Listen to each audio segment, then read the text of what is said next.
ನಿಂಬೆ ಗಿಡ plantation, mango nursery, ನಿಸರ್ಗ ನರ್ಸರಿ, ಇಂಡಿ, ಸೀದ ಲೆಮನ್ ಪ್ಲಾಂಟೇಶನ್ಸ್. ನಾವಿಲ್ಲಿ ಇಂಡಿಗೆ ಬಂದೇವೆ ರೀ ಪ್ಲಾಂಟೇಶನ್ ನೋಡೋಕೆ. ನಾವು ಗಿಡ ಹಚ್ಬೇಕಾಗಿತ್ತು. ಎಲ್ಲಿ ನೋಡ್ರಿ, ಇವು ಸ್ವಲ್ಪ ದೊಡ್ಡ ಅದಾವ ರೀ, ಇವು ಸಣ್ಣ ಅದಾವ. ಇಲ್ಲಿ ಪ್ಯಾಕೆಟ್ನಾಗ 1 ವರ್ಷವು 2 ವರ್ಷವು ಹಂಗೆ ಅದಾವೆ ನೋಡ್ರಿ. ಈಗ 1 ವರ್ಷವು 2 ವರ್ಷವು, ಇದೊಂದು 2-2.5 ವರ್ಷವು, ಬೇರೆ ಬೇರೆ ಆಗಿ ಎಲ್ಲ ಟೈಪಾಗಿ ಸಿಗ್ತಾವೆ ಇಲ್ಲಿ.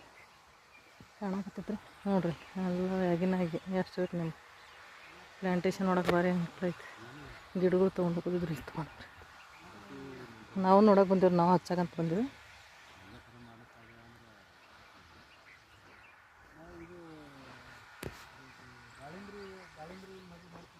ಮಾಡ್ತಿದ್ದೇವೆ ರೀ, ದಾಳಿಂಬ್ರ ಸೀತಾಫಲ ಎಲ್ಲ ಮಾಡ್ತಿದ್ದೇವೆ ರೀ. ಅದ್ರ ಇದರಿಂದ ಇವು ಎಲ್ಲ ಕೊಡ್ಲಕತ್ತೀವಿ ಕೆಲಸ. ಅದಕ್ಕಾಗಿ ಒಂದೇ ಚೆಂದಾಗಿ ಮಾಡೋಣ ಶಿಸ್ತಾಗಿ. ದಾಳಿಂಬ್ರಿ ಬೇಕಂದ್ರೆ ಅಲ್ಲಿ ಸಾಲುಟಿಗೆ